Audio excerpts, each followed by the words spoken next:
Talk. Hey, we're going to continue our discussion about radical ownership today. Let me step back. Yeah, as I said yesterday, this is my boy, and since you like it in the previous video, I'm gonna have it for a while. Okay, radical ownership. Some people push back saying, well, it's still their fault, and you have to also acknowledge that it's their fault and even make them pay if really things happen there. Let me tell you this. In 2021, when Hackages, my company, went down because I had let's call it the way it was. It was just a fight with three people in the Belgium office. And whatever the reason was, I believe what they did was wrong. I completely believe that what they did was wrong. Because my idea was like, I'm going to open the Netherlands office, and then a few years later, grow the Netherlands office to probably the same kind of revenue and maybe more, and then probably try in France, try in different countries. I had a European master plan to build that company at scale. But what happened there, and what we discovered through Slack conversation and so on and so forth, is it was a well-planned thing that happened. They plan a coup and they execute and that wonderfully.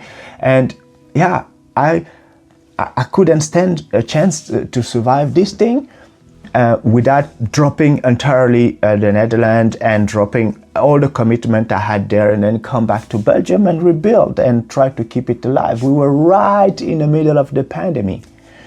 This video is not me pointing fingers at people.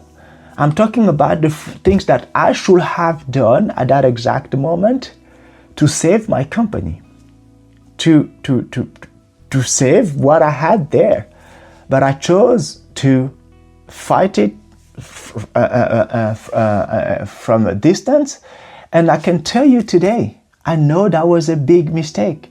I know that I could have gone back there and try to find a way to make this thing work locally, and even close the Netherlands and just focus on that one thing. But I didn't. But here's the thing. For months we were fighting, lawyers sending emails here and there, and you have to pay this amount. The cost of lawyers just went through the roof, and then it was, yeah, of course, the company paying for it, but the company was losing revenue, like it was bleeding. So it was a hard thing to go through. Something you have been building for almost 7 years at that moment, 6-7 years, and like paying myself little money and so on and so forth. But at the end, I'm the one who brought these people on board. I'm the one who trusts these people with that company. And guess what? They did great job for a while. Even before they left, they were the one holding the company and making sure that it keeps functioning while I was trying to grow the Netherlands office. So whatever they did, the justice system was there to take care of that. I don't know what happened with them, with the justice system, because the moment the company went bankrupt, I couldn't know about the thing anymore. I heard stories, but I don't want to go into stories. I want to stay on factual things. But at that exact moment, I realized that I'm on my own here and I have to rebuild. Otherwise, how can I pay for my kids' food and so on and so forth? Shall I go to the Belgium system and say, hey, pay me a monthly fee for the fact that I lost my revenue? I could have done that. Actually, I learned later on that I could have asked for it, but I didn't.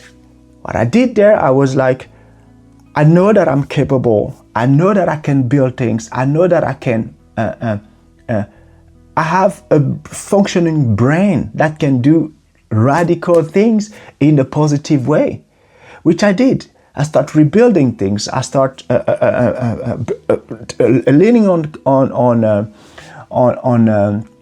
community and so on and so forth. And someone in that community reached out to me and said, listen, do you want to be part of what we're building? We're going to buy you and your product, and then you come and join us. Yeah, it was an incredible moment. Going from literally millions in revenue and going all the way down to a number that I don't even want to put up here, and then start rebuilding toward like a 300K, 400K business on my own. Yeah, well, I had a video editor and so on and so forth, but on my own. But most of that money went back again in paying a debt and helping me go past the bankruptcy part, and paying people back, people who helped me during that moment when I was down. But at that exact moment, you don't think, oh, what these people did. Today, I just don't care. I don't care, because I know that that's the past. And if I stick and stay there, it's gonna still be in my stomach. And yes, even though you don't see it physically, it has a weight. So if you weigh 80 kilos, I guarantee you that thing can add another 20 and 30 kilo on you without seeing it physically, but you will feel it, right? So let it go. That's the radical ownership things that I'm talking about, okay? And then from that point on, I knew that I was rebuilding. I was going back there, and I had a challenge where I'm like, I'm gonna make sure that my company becomes like a 5 million a year business with only 5 to 10 people on board, right? Because I learned from the previous thing. And yes, I was going toward that. I put a system and I was building toward that. And then while building, my partner had that terrible car accident. Man, that was another terrible thing. But if I had planned things in a different way, like you always say, oh, if I only had that 1 week just before her accident, that week, I might have changed my life again, because I was about to sign a two-way contract for 2024. And that didn't happen. And once again, I had to pay a video editor and one dev that was working with me to let them go. And then 2024 was just a walk in the desert. Like literally. Whose fault is that?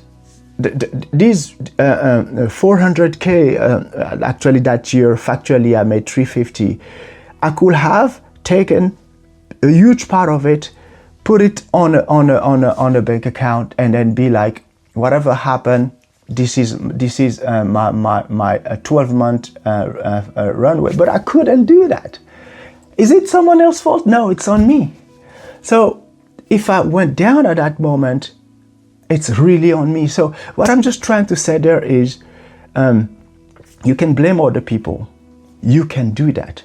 But that doesn't bring you anything.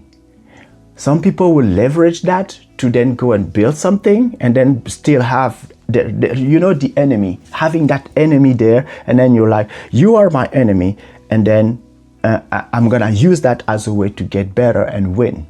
You could do that, but don't stay there and keep blaming them, okay? I'm gonna stop here. I don't want this video to be more than 10 minutes.